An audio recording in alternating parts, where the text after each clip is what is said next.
Live from San Francisco on the Sports Byline Broadcasting Network, you are listening to Wrestling Observer Live with your hosts, Bryan Alvarez and Mike Sempervive. Are you ready? Are you ready? Let's get it on! How's it going, everybody? Bryan Alvarez here on Wrestling Observer Live. We are here every day, Monday through Friday, noon Pacific, 3 Eastern, Sundays, 3 Pacific, 6 Eastern. Well, Tuesday on the show, and we are back to normal. It is a new year. The prediction show is over. The Tokyo Dome show is over. Raw was last night. The Wednesday Night Wars head-to-head again on Wednesday. A lot of stuff coming up, and we're here to tell you all about it today. What were your thoughts on last night's edition of Raw? We have matches for the Royal Rumble. We have announcements for the Royal Rumble, including the fact that Brock Lesnar is in the Royal Rumble. He is going to be entering number 1, and Paul Heyman has stated it is a spoiler, he says, that Brock Lesnar is going to enter number 1. He's going to run through everybody, and he is going to win. And so if that does not happen, the streak will be broken. The streak of spoilers by Paul Heyman will be broken if Brock does not win. And if he does not win, who beats him? Who is the man who is going to eliminate Brock Lesnar from the Royal Rumble and get himself most likely a shot at WrestleMania? My guess would be that whoever eliminates Brock will face Brock at Mania, and then whoever wins, I guess, would be a SmackDown guy who can then challenge The Fiend for WrestleMania. So there's a lot of different ways they could go. I suppose Brock could run through everybody and win, but I mean, if that is the case, who faces Brock Lesnar?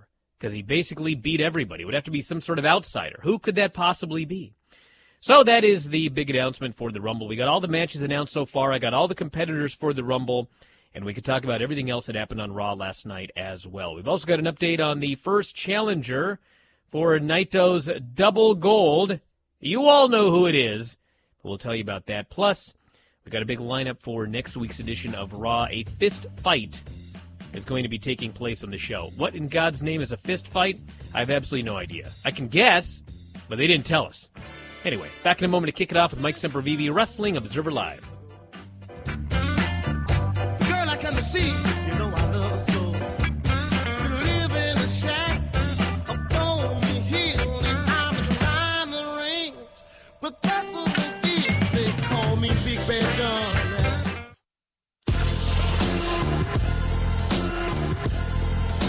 You are listening to Wrestling Observer Live with Bryan Alvarez and Mike Sempervive on the Sports Byline Broadcasting Network. Back in the show, Bryan Alvarez here, Wrestling Observer Live. Mike Sempervive, also of WrestlingObserver.com. We got a lot to get into here today on the show. And a couple of things here. Yesterday we did the prediction show, and somebody's prediction was something to the effect of once AEW starts on television, they will have an effect on WWE's ratings. And so I noted that obviously they've had an effect on NXT ratings, but I mean NXT was put on TV to counter AEW. It wasn't like there was an NXT show on Wednesday nights on USA and then AEW decided to go head-to-head. I know that's a myth that people like to espouse, that AEW chose Wednesdays to crush NXT. But the reality is they wanted Tuesday. That's why a long, long time ago, they trademarked Tuesday Night Dynamite. But they got a television deal with TNT, and TNT wanted Wednesday. And so they got put on Wednesday. So anyway, Paul Fontaine here, our ratings whiz. He says, there have been 13 weeks since AEW debuted, which is exactly 1 quarter of the year. In 2019, Quarter 4, the Raw ratings have dropped 6.1% year over year. Quarter 3, they dropped 8% year over year. Quarter 2, the drop was 17.2%. And Quarter 1, the drop was 18.9%.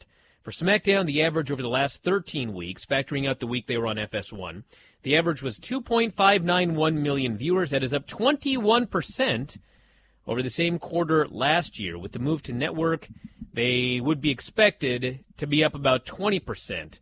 So it is basically even. And by the way, what's happening there is they moved from USA to Fox, and so they should basically be up 20% in ratings. But they also moved from Tuesday to Friday, which probably drops them about 20%. So basically, they've come out at about 2.4 million viewers, which is very, very similar to what they were doing when they were on USA on Tuesdays.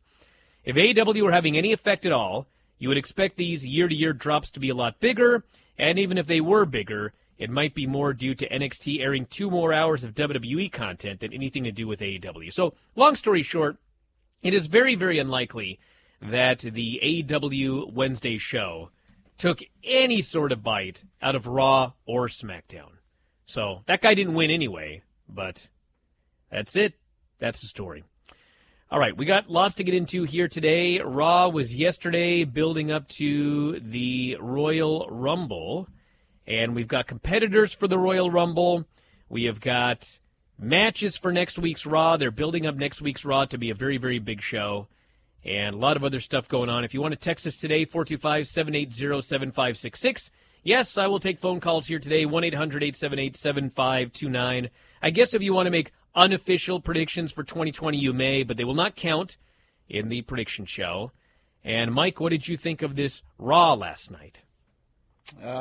It had some moments. It wasn't too terrible, but there were just a couple of things that really kind of stuck out. On the positive side, one of the things is Brock Lesnar and what his status is going to be for the Royal Rumble. I know because of the credibility that Paul Heyman has built up by not revealing himself to have any spoilers. They're just facts or whatever. I forget exactly what is his line that he says. They're not spoilers. It is a spoiler. Well, it is a spoiler. Not predictions or spoilers or whatever it is. Bottom line is, with Brock Lesnar announcing that he's in the Royal Rumble and Paul basically saying, he's going to win the thing and run pillar to post, there's probably a lot of people that are thinking about the Ric Flair aspect and Flair going in there and tossing people out. And it does make it interesting. Does he go pillar to post and win the thing as Paul says he will, and says it's a spoiler that's going to happen, and it leads to somebody from the outside coming in? Does he go almost all the way and then get tossed out? I would throw this out there.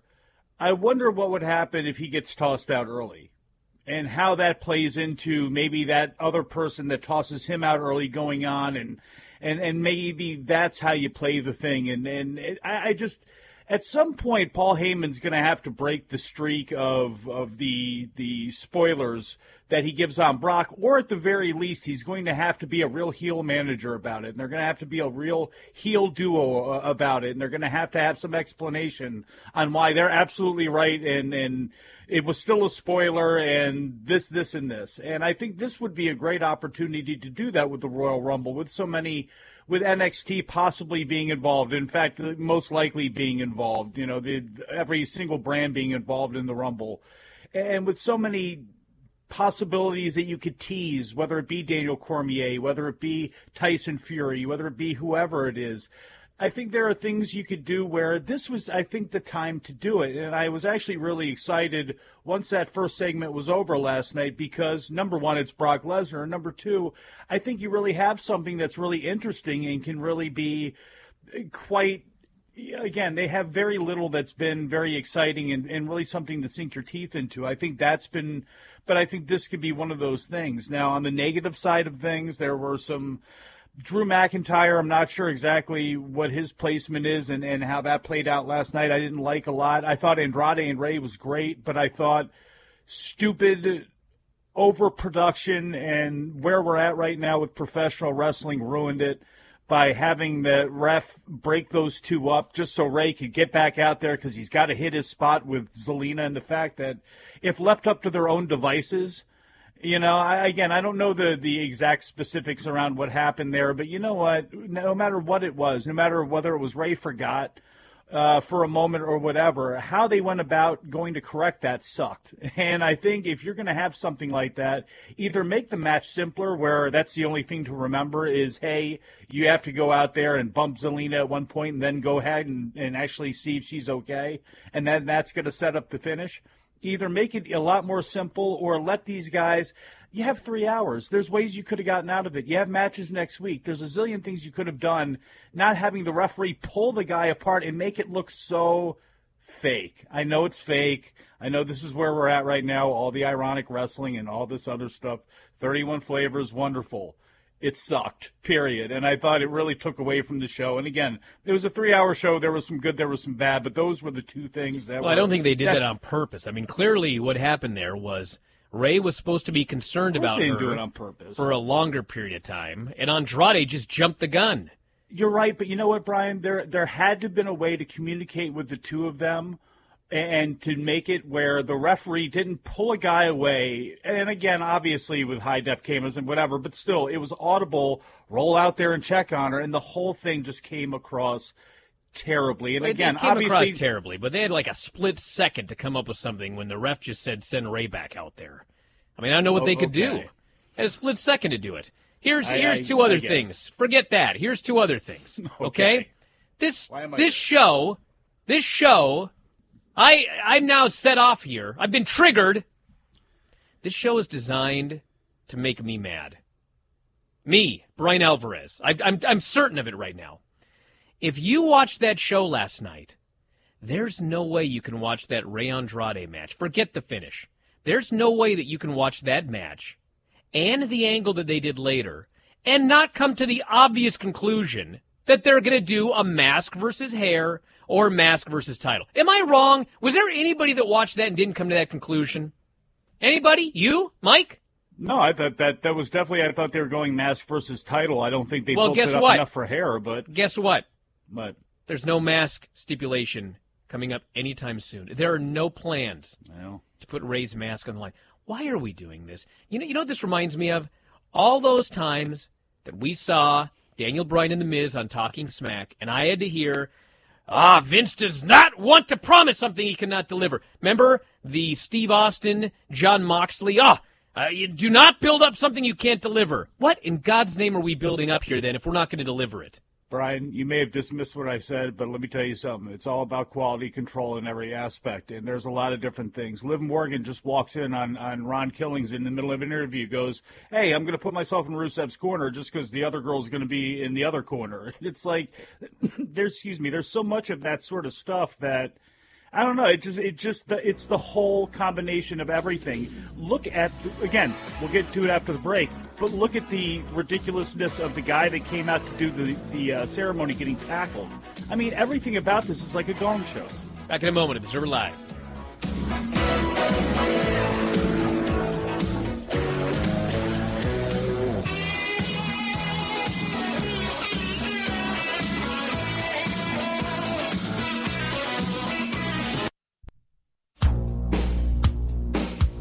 You are listening to Wrestling Observer Live with Bryan Alvarez and Mike Sempervive on the Sports Byline Broadcasting Network. Back in the show, Bryan Alvarez here, Wrestling Observer Live. Mike Sempervive, also of WrestlingObserver.com. And we have a caller on the line. It is Ian. And I believe that Ian may, in fact, be the winner of this year's prediction contest. Is this Ian? Yes, it is indeed your reigning World Heavyweight Champion. And I kind of have a funny story about that because yesterday I was listening on your fine website, Brian, WrestlingObserver.com/favoriteonline.com. An amazing website. Everyone go subscribe for $11.99 a month. Oh my God, Ian, and keep going. As I was listening to the show, I remembered my prediction from last year. At least I thought I did, which was that AEW would beat Raw in the ratings. But all I remembered was me saying Raw. I completely forgot that I said SmackDown. And so, when you announced me as the winner yesterday, and I was listening to the show, and you actually read my prediction, I threw a little mini celebration here at my house because I was the winner. My girlfriend didn't even believe me. I took her out to the movies yesterday. She didn't believe me. I told her I was the winner of this prestigious contest. She told me that she didn't believe me. But I am the winner, and I very much appreciate it. But yes, it is me. Well, Ian, that was an excellent job on the prediction. I need you to email me, Bryan at WrestlingObserver.com. Send me your info, and I'll get a very special prize out to you. Yes, the email has already been sent, sir. All right, excellent. Thanks, Ian. I appreciate the call. Look at that. He's the kind of guy who wants the cash value. Well, he's not going to get it. I will say that when I was re-listening to the prediction show from a year ago to write down all the predictions, when I got to Ian, I thought, God, Ian used to call all the time. I haven't heard from Ian in months now. Oh well. And I wrote down his prediction, and there you go. Once All Elite gets TV for 1 week at least, their show will beat Raw or SmackDown in the ratings. And in fact, October 25th, AEW, 963,000 viewers, SmackDown, 880,000. And here's the thing. Yes, I thought about this. SmackDown did move from Fox to FS1. So there is that caveat there, that it was not in its normal time slot. However, the fact of the matter is, it was moved that week. It did lose. He did say for 1 week. He didn't say in the normal time slot. And on top of everything else, the reason that he really is the winner is because if you remember, when they moved to FS1, that 880,000 viewers was like a revelation. Nobody thought that SmackDown could drop to 880,000. They were doing 2.93 million on Fox. I mean, yes, FS1 is in fewer homes, but you would think that they would do 1.5 million, 1.4 million. They fell all the way down to 880 on FS1. They got beaten by AEW that week. So he's the winner. That may be the best hit we've ever had in the history of the prediction show. Because keep in mind, last January when he made that prediction, the only thing that we knew was that this group of dudes and this fella Tony Khan were starting this AEW. There was no television. There were no dates. There was nothing. We didn't even know if they'd get television. We presumed they would, but we didn't even know they would get television. So that is a great, successful home run prediction right there. That's the best kind. It was bold. It was putting yourself out there. There were all these variables that were in place, and he actually hit a homer with it, but no doubt. So, and by far it was, because I think I can't remember what Tara's was. There was the Linda McMahon one I had, and Jim had something that was relatively close, but they weren't anywhere near the level that he got, especially under the circumstances that you laid out of where we were at that point in time. All right, so yes, yesterday at the show, there was a segment, and it ended, and all of a sudden, a fan apparently hit the ring, and he was tackled, and the ring was empty, it's very rare that you see a fan try to hit an empty ring. Usually there's like somebody in the ring, but this fan tries to hit an empty ring, he gets tackled, and that's it. And they cut away, and they actually showed it for a second, so when I first saw it, I thought, is this some weird... It was after the AJ match with Randy Orton. And so my first thought was, this is some sort of weird angle that they're going to be playing up for a while, because why would they show this? Like, they didn't have to show it. You could see it happening in the background. There was no reason to cut to the ring, but they did cut to the ring. And then they quickly cut away and went to commercial. So it's just so weird. Like, a fan hits an empty ring. That's weird. They show it. That's weird. It's one guy. Anyway, point of this is, it wasn't a fan. The officiant in the next segment with Lana and Rusev, he was the guy that got tackled. Now, there's still a million questions here. Why did they tackle the officiant, number one? And actually, I think I know why they tackled the officiant. Why was he getting in the ring so fast? They were showing a shot of AJ or whoever it was walking away. It's like, why was dude hitting the ring? Well, it's not even that. Like, why did he come through the crowd to hit the ring? Why did the officiant not come from the back? Where's the floor manager at with all this? Why did the officiant not come from the ramp or that area underneath the ramp where people head to the back? Why did he come through the crowd? Why was he running and jumping over the railing? Like, what was the hurry? They were about to go to a commercial. He had 4 minutes to get in the ring. But anyway, apparently there had been a bunch of signs snuck in, and security was already on edge. And so the moment that guy jumped the rail, they were just on him. And, I mean, you can make fun of security and everything, and I guess we kind of are. But, I mean, on the other hand, they were right on that guy. Well, so, I was going to say, good for them. I'm not making fun of security, although them being sent out to pull down edge signs, as far as that's what's putting them on edge, I think is a little bit laughable unless we're given information on why they're so at edge. But, yeah, I'm not blaming them. The whole deal with the production of why he was, like you said, was he running to get in there? Was he coming in from a spot that somebody caught out of the corner of their eye and then they rushed him? Like, again, the production of that whole production It was just everything went wrong with it. I mean, I can tell you this. It stuck out. He's not a wrestler. He's not in the wrestling business. He was a local actor who did a great job last week, and so they flew him in for this week. And the unanswered question is still why he got in the ring through the crowd. But it could have been that as a non-wrestler, they simply told him, okay, at some point we're going to tell you to get in the ring and just, like, get in there as quick as you can. And, like, he panicked. Like, when he heard go, he was like, I got to go, I got to run, and he leaped. I mean, that's the only thing I can figure. I don't know. He didn't look like a leaper to me. I don't know. Maybe he vaulted over that barricade. Did he well, leaped into that ring. He's a hell of an actor. I didn't believe that after looking at him in his barrister form that he could have made the broad jump over the guardrail. But yeah, this is the whole big breakdown right there. But there's a lot of things like that, and it's not like you're picking nits with WWE. It's just that for so long they were so great at so many things, including their timing, the productions, and not everything, of course, is perfect, but they have a lot of these fails that happen over and over and over again, whether it be dialogue or missed shots or whatever it is. They just keep creeping up and at times, and this was just another example of it last night. And again, there were a couple of questionable head-scratching things last night. Actually, I may in fact have an answer here.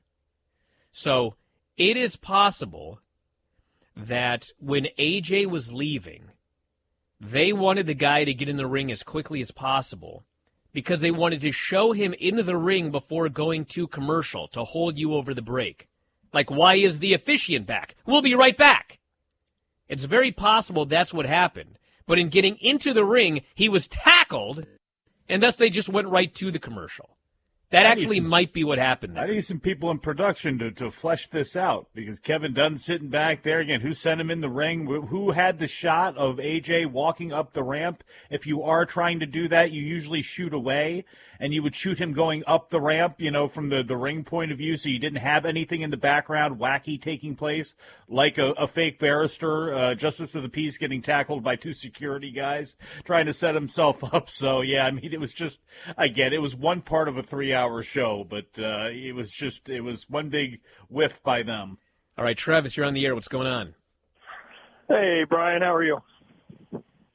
Very good. Hey, I know you guys are into making predictions and everything right now, so my quick question is, what do you think the odds are if we see Edge wrestling a match at WrestleMania? I know it probably wouldn't be a good idea to have him face, like, Brock Lesnar, but having him face somebody else, I think, would be just an awesome thing. Thanks. Well, I want to thank you very much for the call. I've talked about the Edge story a while here. I mean, Edge is claiming he's not cleared. And I heard months ago that Edge was able to wrestle again. I actually was told cleared, but he said he was not cleared. And the fact of the matter is he did do a spear on the I think it was the SummerSlam pre-show. He delivered a spear. And I've said it 1,000 times. I don't know if he's got 100% clearance to do long matches in the ring, but there is no way they're letting a guy do a spear if he does not have some sort of clearance. So it's just, that's it. Like, if you look at Paige, who also had to retire due to a neck injury, I mean, they don't let her do anything. When they got her out of the Kabuki Warriors, they did it by having Asuka spray water in her face, green goo, and she just, like, sat down. They wouldn't let her take one bump. So there's no way if Edge retired with a neck injury that was so bad he couldn't even do a final match.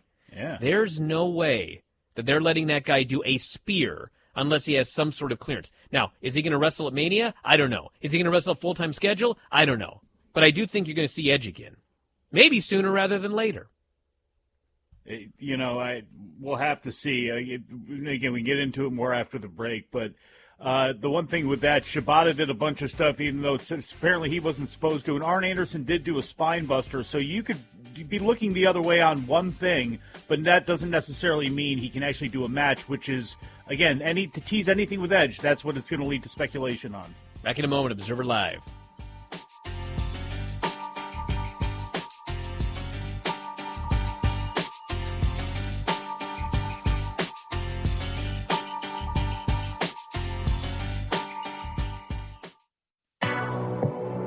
You are listening to Wrestling Observer Live with Bryan Alvarez and Mike Sempervive on the Sports Byline Broadcasting Network.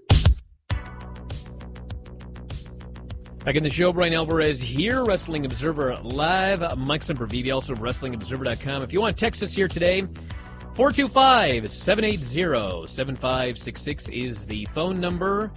And we'll probably take a couple more calls. 1-800-878-PLAY, 1-800-878-7529. Ahmed is on the line. Ahmed, what's going on? Yeah, I guess it's better. It's getting there. Sorry, man. I'm practicing. Yesterday. I had the wildest, prediction ever, but, I couldn't get through the lines. So, well, let's hear it anyway. What? Let's hear your prediction anyway. My prediction was that CM Punk is going to wrestle for NXT.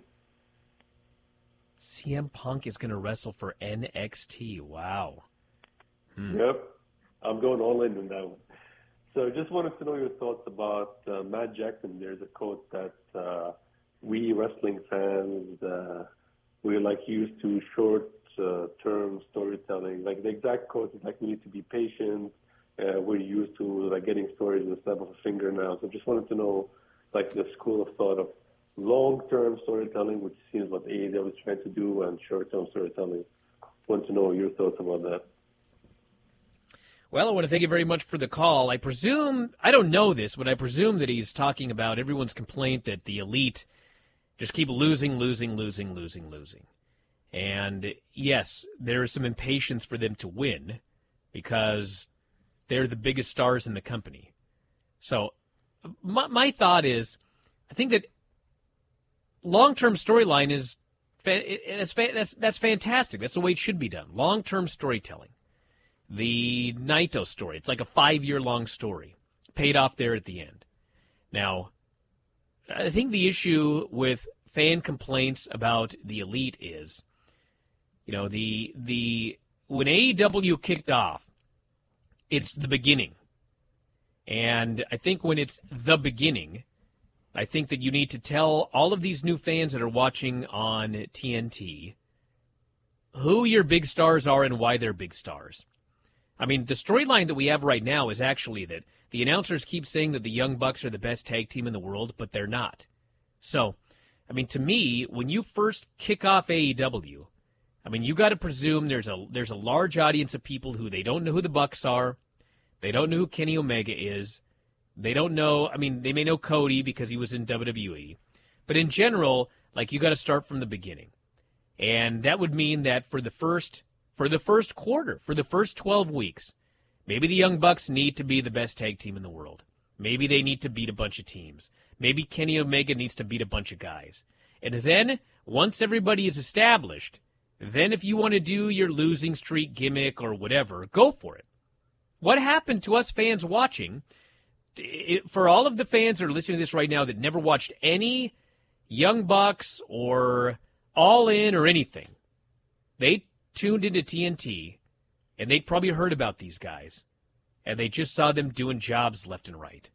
And especially in a world where if you're doing jobs left and right in the major organization in this country, you're a geek. I mean, yes, AEW is different, but the fans don't know that when they tune in on day one. You've got to educate the fans. These are the big stars. These are the winners. Then you can do whatever storyline you want. I think that's the problem. The problem is not that fans are impatient about storylines. The problem is that fans don't understand why this thing started at 0 with all of the big stars being losers. That's a very different thing from not wanting long-term storylines. But I'm saying all this not knowing what he's even talking about, so. Well, and you could say they went from 0 to 100 in some ways, too, because they just kind of scatter-shotted out there a bunch of groups on top of the fact that they had established people that maybe I think they took for granted a little bit.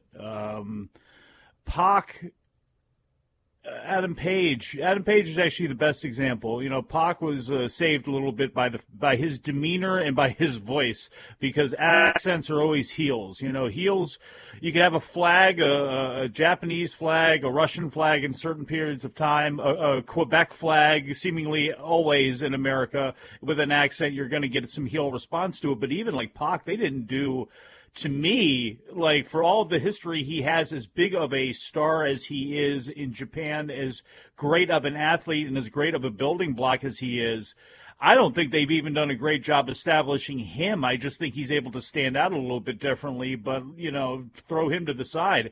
Adam Page, you know, it's taken this long for them to actually put a little bit of depth behind the character, and unfortunately, you know, you're doing it under the guise of another breakup angle. We just had this with Cody and some friends. Now we're having it with maybe another friend that's breaking away from the elite. So, you know, they're still early in the game, and they're going to be missteps, and there's going to be, you know, some headaches along the way trying to establish some people. But I think maybe they also shot a bunch of people out there and never really, they probably should have concentrated on fewer people in those 2 hours going along, and maybe doing some, you know, some work on, like, and again, hindsight being 2020, but I don't think the Librarian ever would have been on AEW. It would have been relegated to AEW Dark, and I think they probably could have done some things and built up some people in a little bit of a different way and utilized their time differently. But again, you know, it's not like they've lost tons and tons of fans or even gained tons of fans. This is a first step in a long, long road. Brent, you're on the air. What's going on? How we doing, gentlemen? I just got almost like a rant, right? Not a rant, but the commentary on Raw just seems to be getting worse and worse as the weeks go on. Oh, my Jerry God. the King Lawler is so scripted now that his seniority and his ability is just gone. To hear him say something is vintage, like Michael Cole says, just completely blows me away and makes me not want to watch. And with his experience, why does he have to be so scripted? Well, I want to thank you very much for the call. I can't answer the question because Lawler was the guy that they never said anything in his headsets. I mean, the one, I know Mike already doesn't like Lawler, but I was a big proponent of Vic Joseph. And God bless this guy. He is useless on this show now. I mean, this has been, it's not like Corey Graves where he actively turns me off to the show. But, dude, if I have to hear someone's gaining momentum one more time, there was another line that he used. I heard this line 50 times on that show last night. I'm like, I got it. Someone's building momentum. And then let me go off on this thing first. This Becky promo last night. Oh, boy. Dude! Okay. Hey. Becky comes out, and she's all sad. First off, who's Becky supposed to be?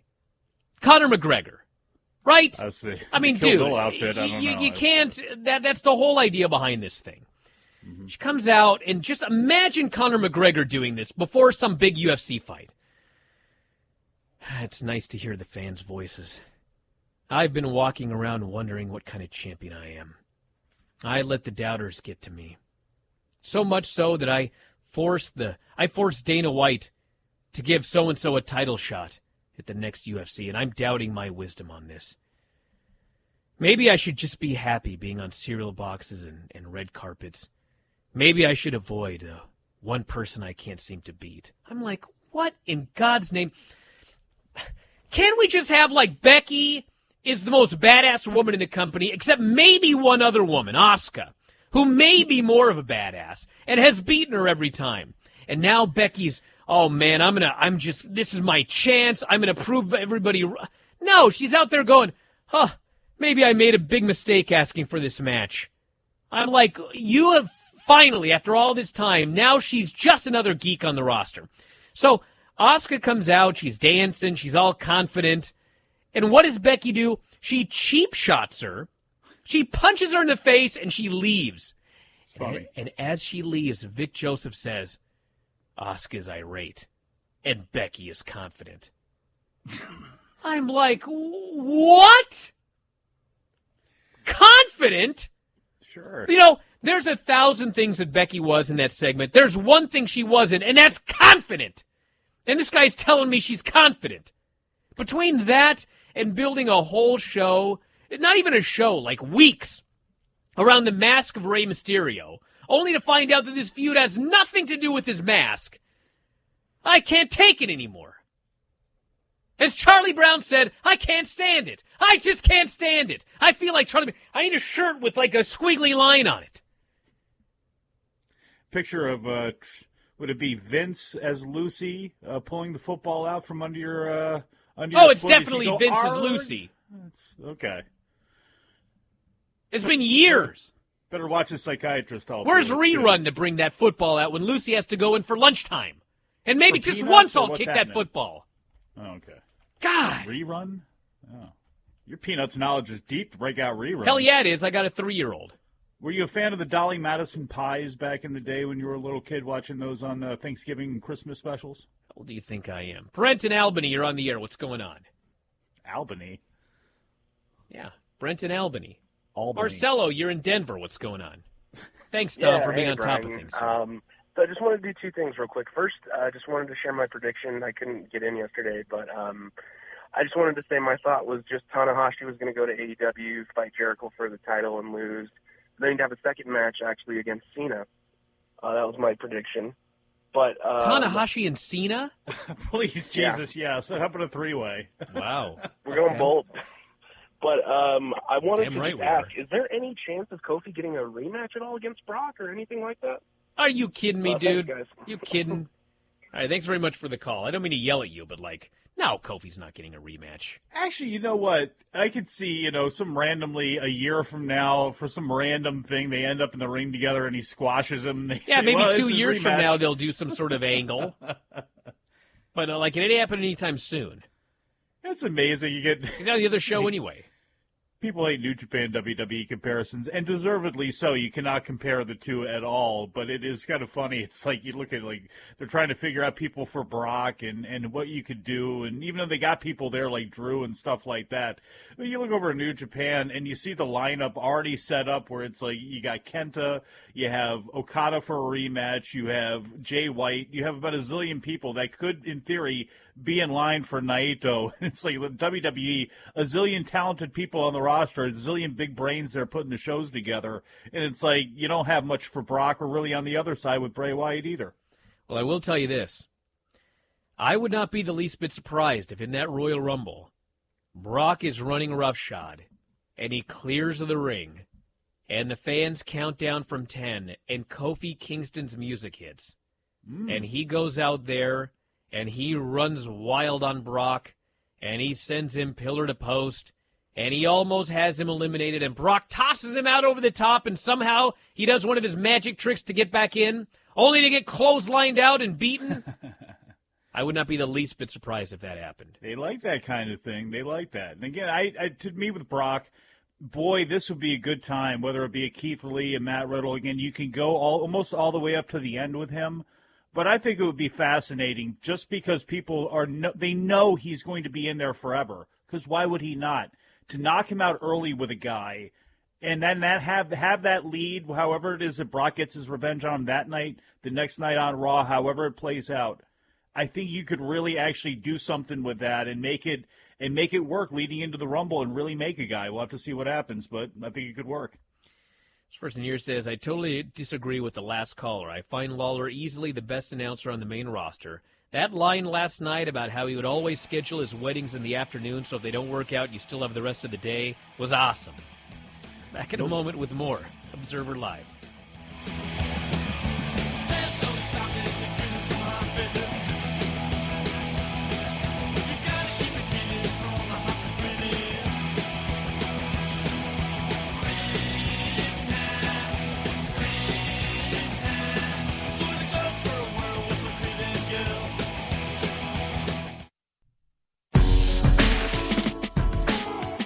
You are listening to Wrestling Observer Live with Bryan Alvarez and Mike Sempervive on the Sports Byline Broadcasting Network.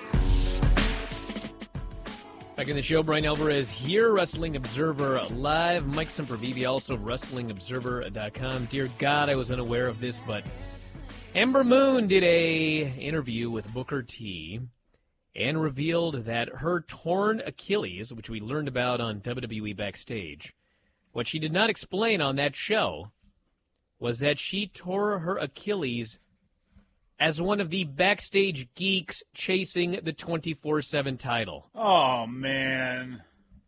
Can you imagine?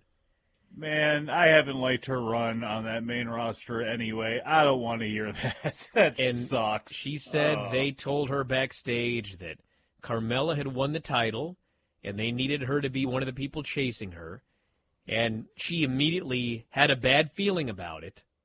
For obvious reasons. Once you're in that crew, you're a geek. But she did it, and pop, there went the Achilles tendon. Oh, it sucks. And she's going to be out of action for a long time, so there you go. And that's one of those ones that could happen to any time. You could get up and begin walking, and it's just one of those things, but you hate the timing of it. Not like it would have been any better doing it on a leapfrog in front of millions and millions of people, but that just sucks. I'm sorry. And this person here says, Kofi didn't win the Rumble last year, has unfinished business with Brock. Maybe he eliminates Brock and wins, and they try to recreate Kofi Mania. That would have been the boldest prediction in the prediction contest. That is not... Dude, he does not have unfinished business. They finished off his business, and they made it very clear his business is finished. And there's... I'd go as far as to say 0 chance Kofi eliminates Brock and they recreate Kofi Mania. If they had any interest in protecting Kofi, he would not have lost in 7 seconds on that SmackDown. We're out of time, everybody. Want to thank you all for listening. Back tomorrow with more. It's AEW NXT Wednesdays tomorrow. We'll preview both shows, talk about all that kind of good stuff. Lots of stuff on the front page. Thanks, Mike, as always. Callers and listeners, everybody in the studio. Talk to you next time. Wrestling Observer Live.